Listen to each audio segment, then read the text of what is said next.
What's up guys? There's a trick that I want to try. The one-turn lighthouse. Nagagawa ko naman na yung basic na lighthouse.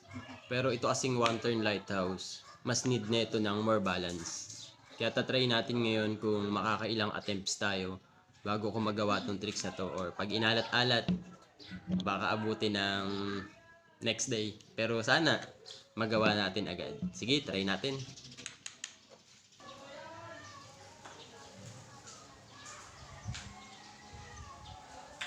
May tatlong bagay pala akong sinundan habang ginagawa ko itong tricks na to.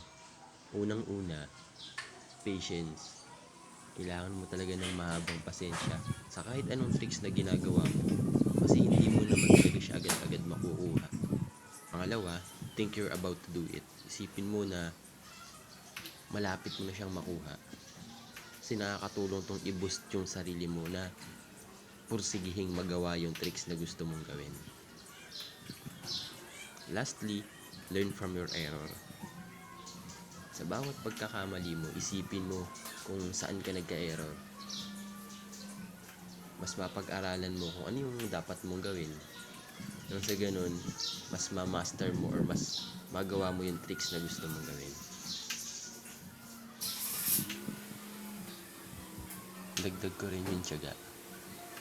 Nakakangawit talaga tsaka nakakapagod. Pero isipin mo yung bagay na gusto mong ma-achieve.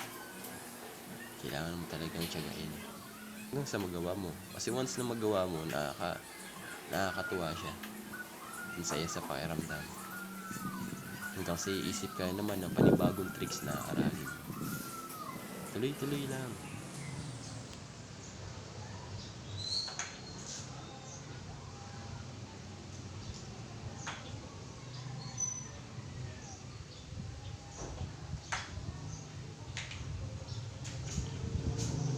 Yun.